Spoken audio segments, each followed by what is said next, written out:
প্রতারণা যেন বন্ধ হয়ে না যায়, তার জন্য যা যা করা দরকার আমি বাবুল ইনশাআল্লাহ ঢাকায় আমি ব্যবস্থা করবো ইনশাআল্লাহ। আমার গরিব ছেলেমেয়েরা যারা কেবলমাত্র একজন ভালো এমপি ছিল, আমাদের একটা ভালো ছেলে ছিল, রাখেন, স্মরণ করেন, আমি সেই বাবুল হয়ে এই মেলান্দা মাদারগঞ্জে আমি টিকে থাকতে চাই। আপনাদের চিকিৎসার বন্দোবস্ত ইনশাআল্লাহ আমি করব। আমি বেঁচে থাকতে চাই। আমি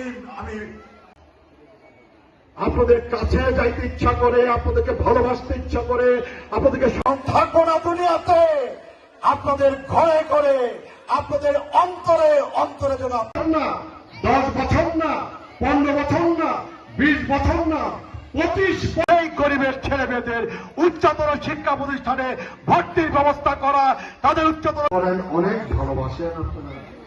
25 বছর ধরে আমি অপেক্ষা করতেছি, 25 বছর আমি পার করছি। আমার কাছে আপনারা যাবেন, আমার শরণাপন্ন হবেন, আল্লাহ পাকের খাস রহমত। আমি বাবুল, আপনারা যদি জিজ্ঞেস করেন আপনি কেন এমপি হইতে চান, অর্থবিত্ত সম্পদ বৃদ্ধি করার জন্য কি আমি এমপি হইতে চাই? না। ক্ষমতার দাপট দেখানোর জন্য আমি এমপি হইতে চাই না। ক্ষমতার দাপট দেখানোর জন্য আমি এমপি হইতে চাই না। অর্থবিত্ত সম্পদ বৃদ্ধি করার জন্য, বাড়ানোর জন্য আমি বাবুল এমপি হইতে চাই না। অর্থ আমাকে টানে না, বৃত্ত আমাকে টানে না, সম্পদ আমাকে টানে না। আমাকে টানে সম্মান, আমাকে টানে ইজ্জত, আমাকে টানে ভালোবাসা, আমাকে টানে মহব্বত। অর্থবিত্ত সম্পদের পিছনে আমি ছুটবো না। আমি ছুটবো আপনাদের ভালোবাসার কাছে, আপনাদের মহব্বতের কাছে, আপনাদের সমর্থনের কাছে, আপনাদের সম্মানের কাছে, আপনাদের ইজ্জতের কাছে। আপনারা ঠকবেন না, আমি আপনাদের ঠকাবো না। আপনাদের ভোটকে আমি অসম্মান করব না, আপনাদের ভোটকে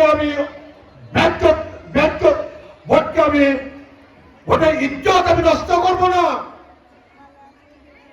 আপনারা আমাকে সম্মান দিবেন, আপনারা আমাকে ইজ্জত দিবেন, আমি সেই সম্মান এবং সেই ইজ্জতটাকে আমি রক্ষা করব, সম্মানটাকে আমি রক্ষা করব, ইজ্জতটাকে আমি রক্ষা করব, এবং সম্মান ইজ্জত রক্ষা করে আমি আপনাদের জন্য কাজ করব, আপনাদের সকলের জন্য কাজ করব, আপনাদের সন্তানের জন্য কাজ করব।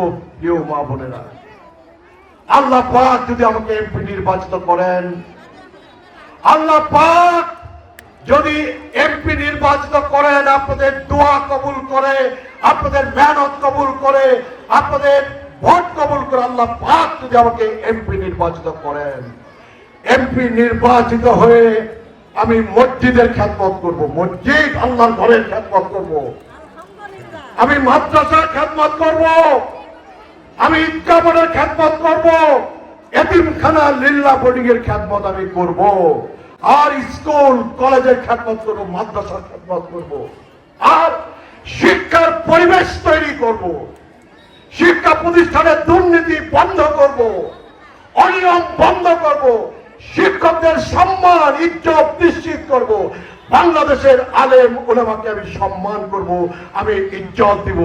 বাংলাদেশে বেরামদাতে মাদারগঞ্জে আমার সম্মানিত আলেম উলামা মুরব্বীদের সম্মান দিয়ে, ইজ্জত দিয়ে, তাদের পরামর্শ নিয়ে আমি মেলান্দা মাদারগঞ্জে আমি আমার দায়িত্ব পালন করব।